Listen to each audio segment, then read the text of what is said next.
Okay, so what if you could give your brain a new part? I mean, a literal new part, but one made of light. Today, we're going to dive into a pretty visionary white paper that proposes this radical new kind of brain computer interface. But this isn't about connecting to a computer. No, this is about fundamentally expanding your own mind. So, the whole idea kicks off by tackling a really core problem with all the AI we have today. As powerful as they're getting, the authors here call them philosophical zombies.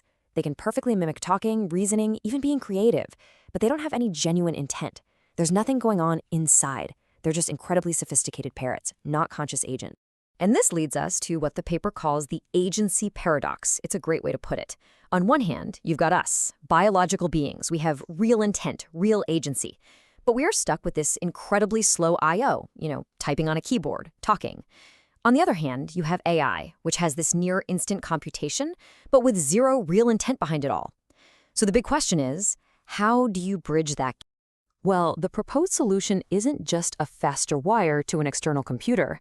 It's something they call a neurophotonic agent, or NPA. And the absolutely crucial point here is that this isn't a separate device you talk to.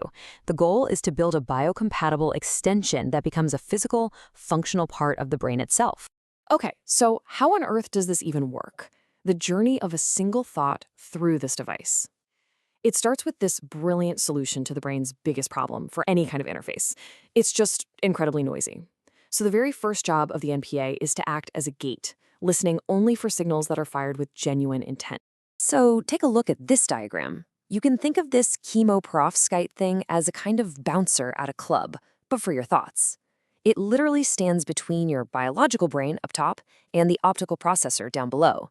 And by default, that gate stays shut, ignoring all the random background chatter that's always going on in your head.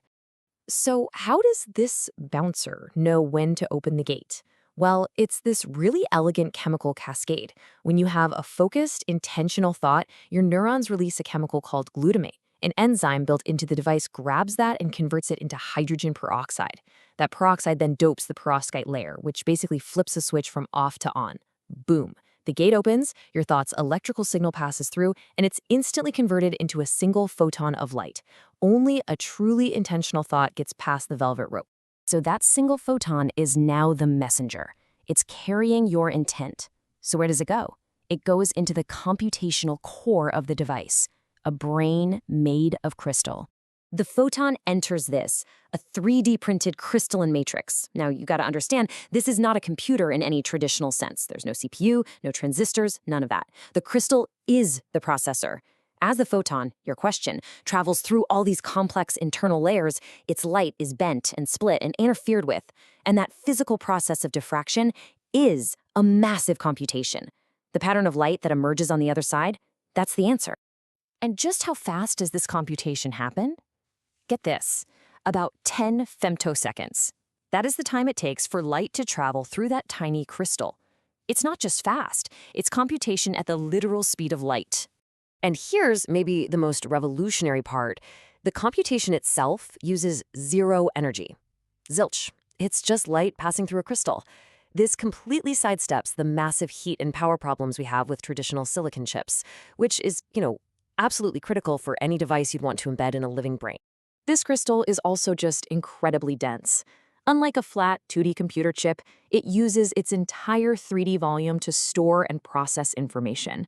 And even better, because the path light takes depends on its color, you can run multiple, completely separate neural networks at the same time inside the exact same crystal just by changing the color of the photons you send in.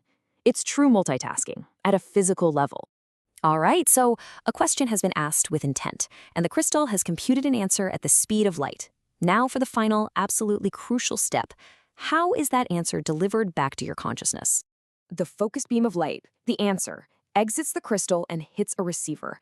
This receiver converts the light back into an electrical signal that stimulates a target neuron. But, and this is key, it does this safely. It just kind of nudges the neuron to fire without a direct electrical connection that could cause damage over time.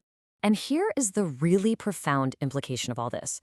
Because the signal is delivered directly to a neuron, it completely bypasses all your senses.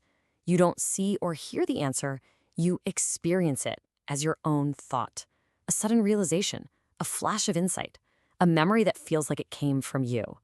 It is, for all intents and purposes, synthetic intuition. And that gets to the absolute core philosophy of this whole project. The goal isn't to create an artificial intelligence to replace you. The goal is agency augmentation. It's to take your innate capacity for intent and volition and just expand it, giving it access to this vast light-speed cognitive workspace. The white paper puts it perfectly. We don't ask the computer to think, we give the human a larger brain made of light. This is a fundamental shift in thinking. It's not about building a better computer, it's about building a more capable human. And that just leaves us with this final thought. Artists, scientists, doctors, engineers, what problems could we solve? What creations could we imagine if that gap between a question, the computation, and the final understanding just disappeared? What becomes possible when intuition can literally move at the speed of light?